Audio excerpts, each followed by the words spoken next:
Welcome back to episode number 7 of ECW CyberSlam, probably the most important and significant episode that we've done so far because we are down to the final 6 in the ECW World Championship Winners Club. It was announced last week that 3 matches would take place, halving that group from 6 to 3, and in 2 weeks' time at the Hammerstein Ballroom, the 3 winners of the 3 matches tonight would face for the vacant ECW World Championship. This is what the commentators look to put over with the open of the show. They're in the ring. We're trying to give a live feel to the episode, albeit taped with the others. They run down the 3 matches scheduled for tonight, putting over each individual rivalry. They talk about Albright and Carino, the new breed upstart against the veteran Steve Carino. Carino's been impressed by Albright, but he wants to prove that there is nobody on his level in ECW. CM Punk and Low Ki, 2 members of the new breed, but they have very different approaches to arriving in ECW. CM Punk has shown a willingness to carve his own path, but has done so while respecting the traditions of ECW. Low Ki's approach couldn't be any more different, as he joined ECW as part of a group of revolutionaries looking to burn down the foundations of the original ECW and build it again in their own image. The main event will see best friends face off for a chance to become the ECW World Champion. Rob Van Dam v Sabu, 2 originals, 2 iconic figures of the original ECW, and that is a huge match for tonight's main event. A 50 D+ rating for the opening segment, that's pretty good. Taz did not do well without following a script, and no note on Joey Styles, so we can say he did alright. The storyline advanced though, and 50 D+ isn't too bad to start off the show. We then go into the first match of the night. We sent CM Punk and Low Ki out to steal the show, and they have probably done just that. A C62, that is one of the best matches we've had so far. A 69 from CM Punk, a 59 from Low Ki. 2 solid performances there. We got the crowd buzzing with a great match. But in 13 minutes and 49 seconds, CM Punk defeats Low Ki with a go to sleep. During the match, the commentators were confused because there was no involvement from Low Ki's group Homicide, Siaki and Xavier were nowhere to be seen. However, as CM Punk stands tall in the ring, the commentators get word of exactly why that happened.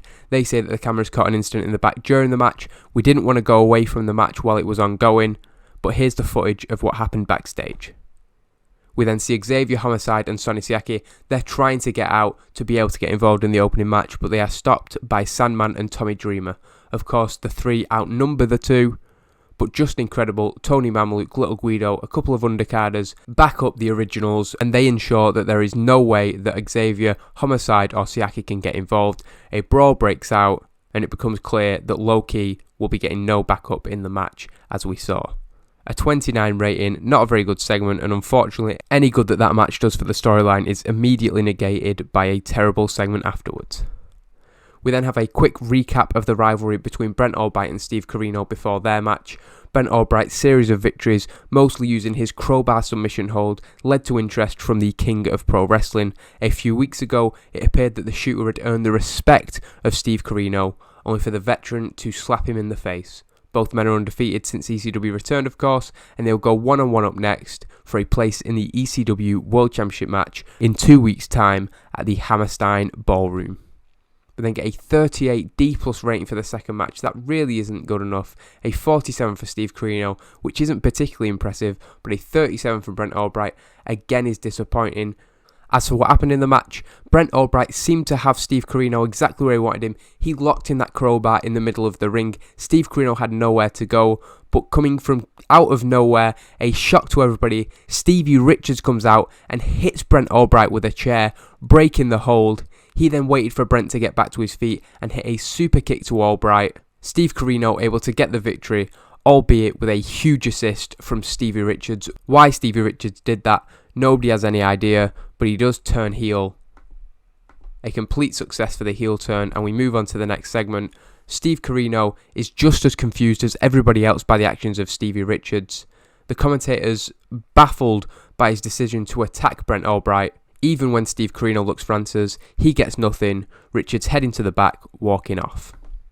Before the main event, we get a video package showing the moment last month when Tommy Dreamer was taken out of action by Sonny Siaki. Siaki jumped Dreamer before a scheduled match, putting him through the announcer's table. When Dreamer looked to return to his feet, Siaki knocked him out with a swing of a steel chair. They shouldn't be on screen, it doesn't really matter. A 37 D-, and that hypes Tommy Dreamer's return to the ring next week.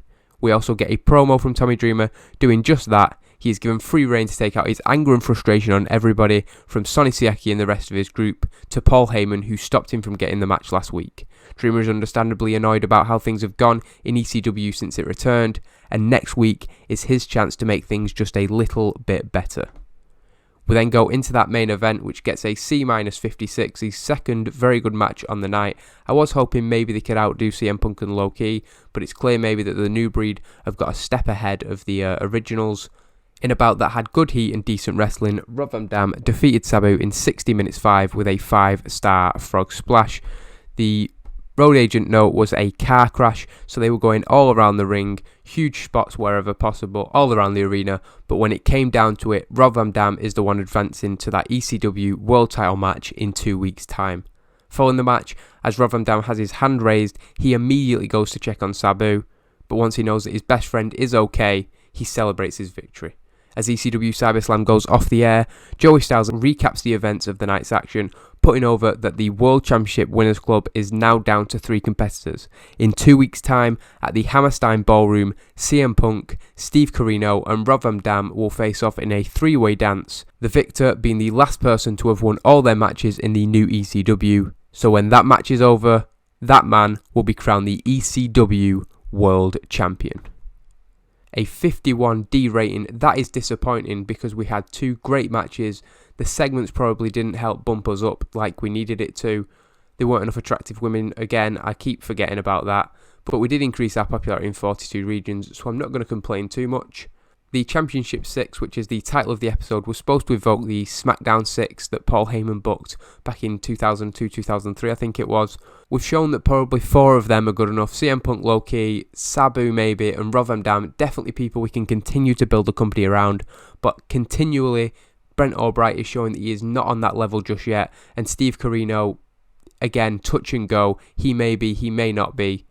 Other than that, it was a good episode of the show, and we do have that main event for the Hammerstein Ballroom return. 2 weeks' time, the ECW World Champion will be crowned.